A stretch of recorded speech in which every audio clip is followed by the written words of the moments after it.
बिस्मिल्लाहिर्रहमानिर्रहीम। अस्सलाम वालेकुम dear students, welcome to my YouTube channel maths word. उम्मीद है आप सब खैरियत से होंगे।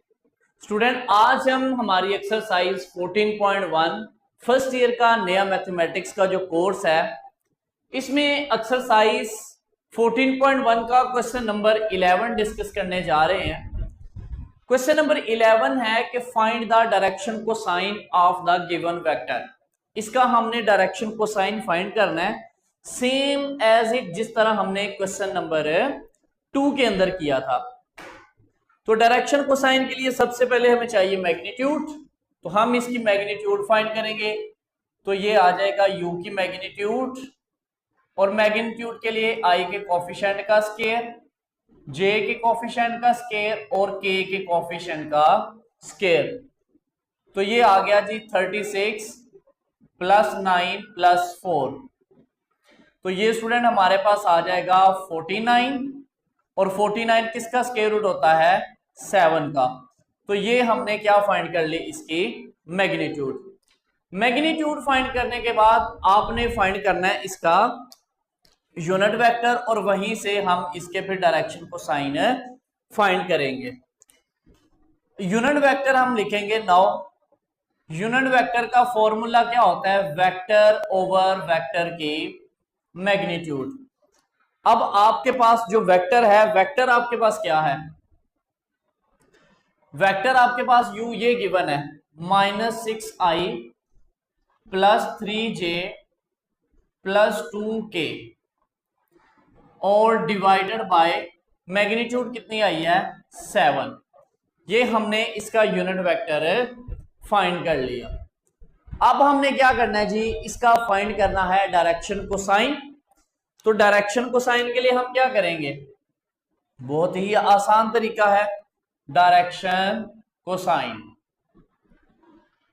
कोसाइन आर, तो आप यहां पे लिख लो cos alpha, cos beta, cos gamma.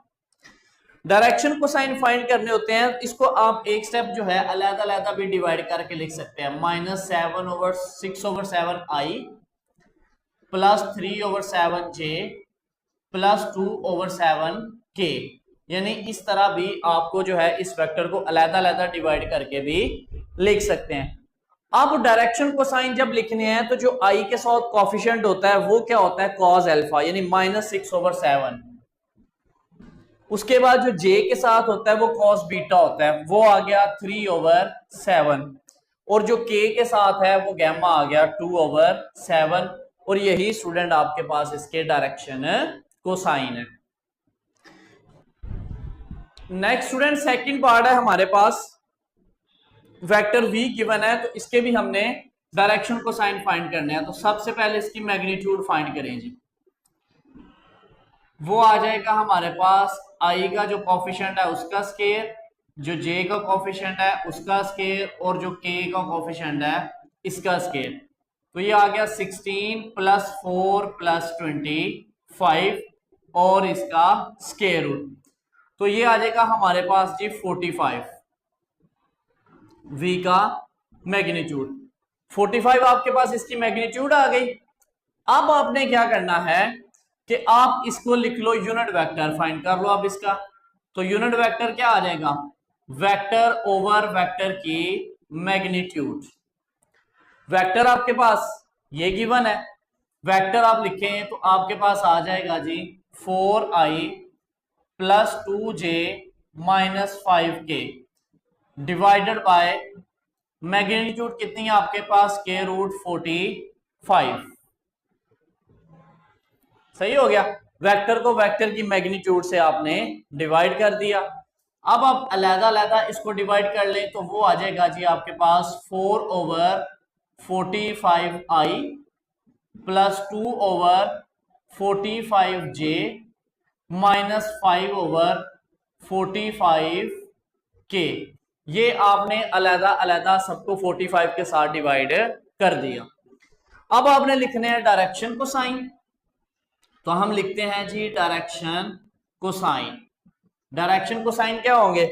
आपके पास कॉज अल्फा आ जाएगा जी, कॉज अल्फा इक्वल है 4/√45। सही हो गया, यानी कि जो आई का कोफिशिएंट है। और कॉस बीटा आपके पास क्या आ जाएगा, जो जे का कोफिशिएंट है 2/√45। उसके बाद आपके पास जो के का कोफिशिएंट है वो आपके पास कॉस गैमा आ जाएगा, वो आ जाएगा -5/√45। ये स्टूडेंट आपके पास जो है आंसर है आ गया। अब ये जो आपके पास 45 है ना, ये स्क्वायर रूट 45 है, जो इसको अब लिख सकते हैं 9 × 5। ठीक है, 9 5 45 होता है, तो 9 का स्क्वायर रूट 3 होता है, तो आप इसको ऐसे स्क्वायर रूट 3 × स्क्वायर रूट 5 भी लिख सकते हैं, ये जहां जहां 45 आ रहा है। ठीक है, जो आपकी बुक पे आंसर है अगर ये है तो 45 को आप ऐसे भी लिख सकते हैं, ऐसे भी लिख सकते हैं। तो ये आपका जिस तरह आंसर गिवन होगा आप उस तरह लिख सकते हैं। तो ये आ गया जी आपके पास second part. Next student third वाला पार्ट है आपके पास। आपके पास 2 पॉइंट गिवन है और आपने क्या करना है, सबसे पहले इसका पी क्यू यानी एक वेक्टर फाइंड करना है, देन आपने उसके डायरेक्शन को साइन बताने हैं। तो यहां से जब आप इसका पोजीशन वेक्टर बनाएंगे तो आ जाएगा ओपी और इसकी ब्रैकेट फिर ये हो जाएंगी 9 3 और 13, और यहां से ओ क्यू आपके पास आ जाएगा 11 6 और 90। अब आपने फाइंड करना है पी क्यू। तो पी क्यू किसके इक्वल होता है, O Q minus O P.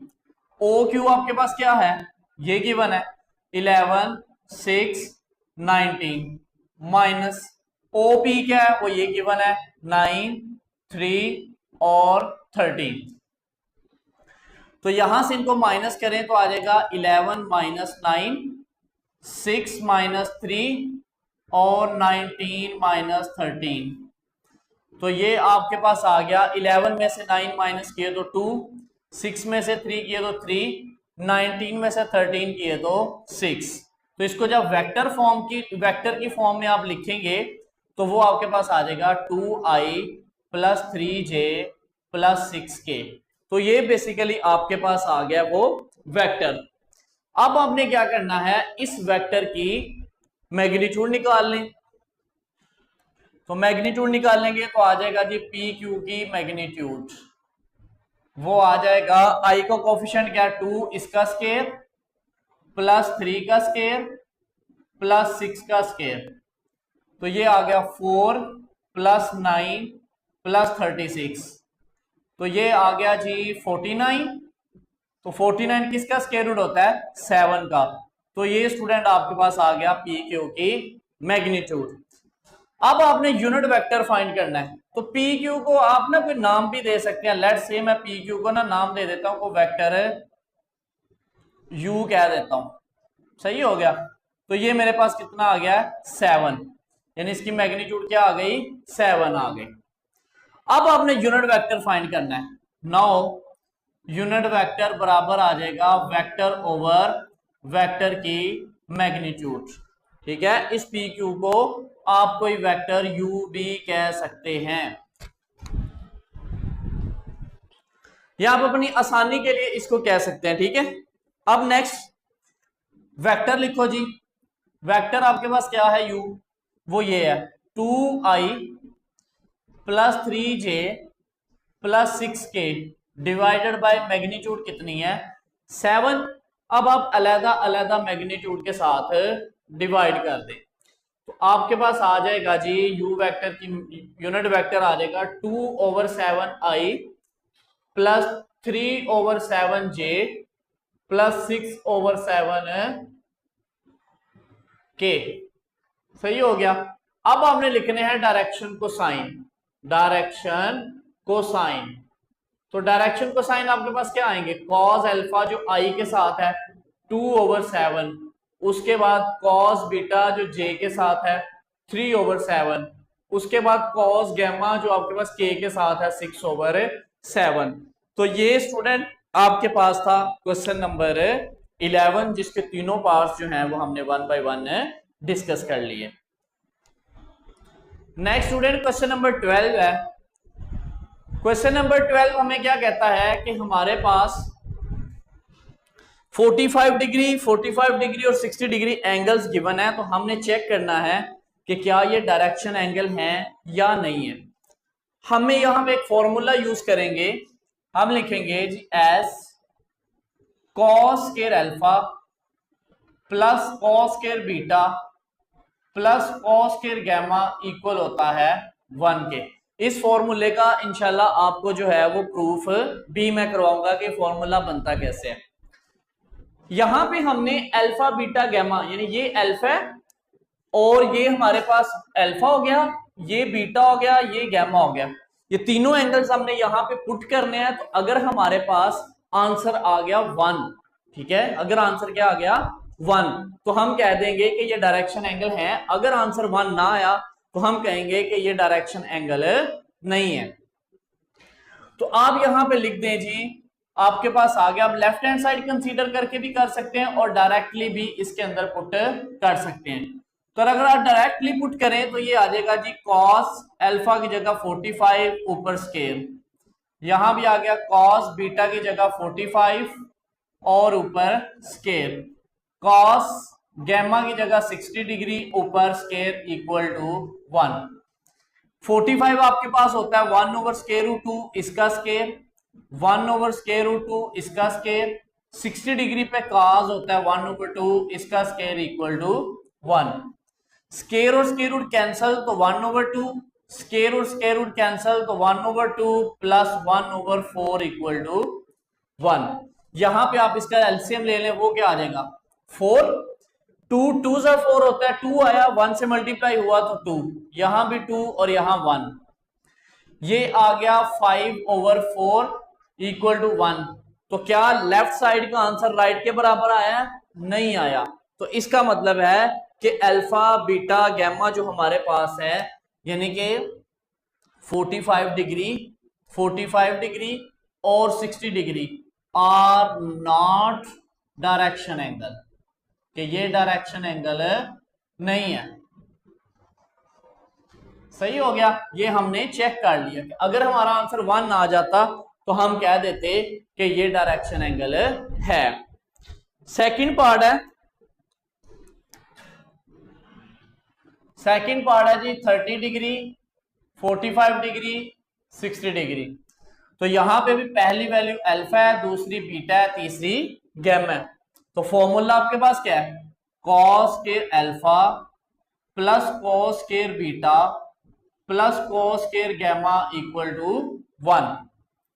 तो आप वैल्यू पुट करें तो आ जाएगा कॉस 30 इसका स्क्वायर प्लस कॉस 45 इसका स्क्वायर प्लस कॉस 60 इसका स्क्वायर इक्वल टू 1। कॉस 30 होता है स्क्वायर रूट 3 ओवर 2 इसका स्क्वायर, 45 होता है 1 ओवर स्क्वायर रूट 2 इसका स्क्वायर और 60 होता है 1 ओवर 2 इसका स्क्वायर इक्वल टू 1। तो ये स्क्वायर और स्क्वायर रूट कैंसिल, ऊपर 3 आ गया, नीचे 2 का स्क्वायर 4, यहां 1 स्क्वायर रूट और स्क्वायर कैंसिल 2 आ गया, यहां भी आ गया 1 ओवर 4 इक्वल टू 1। तो एलसीएम क्या आ गया 4, 4 4 से डिवाइड, ऊपर आ गया 3, यहां 2 है, 2 2 जा 4, 2 बचा, 2 1 से मल्टीप्लाई हुआ 2, 4 4 से कट गया तो ऊपर क्या आ गया 1 इक्वल टू 1, 3 और 2 5, 5 और 1 6, तो आ गया 6 ओवर 4 इक्वल टू 1। तो क्या ये दोनों इक्वल हैं? नहीं है। बेशक इसकी कटिंग भी कर लो तो 2 3 जा 6, 2 2 जा 4, फिर भी इक्वल नहीं आते। तो इसका मतलब है कि हम लिखेंगे कि 30 डिग्री, 45 डिग्री और 60 degree are not direction angle. ठीक है, तो यहां पे भी हमने लिख दिया कि ये भी हमारे पास डायरेक्शन एंगल नहीं है। नेक्स्ट स्टूडेंट, लास्ट पार्ट है हमारे पास क्वेश्चन नंबर 12 का। सेम यहां भी ये अल्फा है, ये बीटा है, ये गैमा है। तो हम लिखेंगे जी cos square alpha plus cos square beta plus cos square gamma equal to 1। Value put करेंगे तो आ जाएगा cos 45 ऊपर स्क्वायर है तो स्क्वायर, cos 60 ऊपर स्क्वायर है तो स्क्वायर लगा दिया, यहां भी आ गया cos 60 square equal to 1। cos 45 क्या होता है? 1 ओवर स्केयर रूट 2, तो इसका स्केयर कर दें। cos 60 क्या है 1 ओवर 2, इसका स्केयर कर दें। ये भी 1 ओवर 2, इसका स्केयर इक्वल टू 1। स्केयर और स्केयर रूट कैंसल, तो आ गया 1 ओवर 2, ये आ गया 1 ओवर 4, ये भी आ गया 1 ओवर 4 इक्वल टू 1। तो यहां पे आ गया 4, 2 2 जा 4, 2 आ गया प्लस 1 इक्वल टू 1। तो यहां से आपके पास आंसर क्या बन गया 2 3 और 4, ये आ गया जी 4 ओवर 4 इक्वल टू 1। ये दोनों कट गए तो 1 इज इक्वल टू 1। तो यहां पे देखें हमारे पास लेफ्ट साइड का आंसर जो है वो राइट साइड के आंसर के इक्वल आ गया। तो हम कह देंगे कि हमारे पास जो 45 degree 60 degree 60 degree are direction angle. तो ये स्टूडेंट हमारे पास थी एक्सरसाइज 14.1 जो कि कंप्लीट हुई। नेक्स्ट लेक्चर में हम इंशाल्लाह ये जो फॉर्मूला प्रूफ किया है हमने cos square alpha cos square beta cos square gamma, इसको हम डिस्कस करेंगे ये कैसे आया। उसके साथ हम एक और फॉर्मूला डॉट प्रोडक्ट के बारे में वो पढ़ेंगे इंशाल्लाह और 14.2 एक्सरसाइज स्टार्ट करेंगे। तब तक के लिए ख्याल रखिएगा। खुदा हाफिज, फी अमान।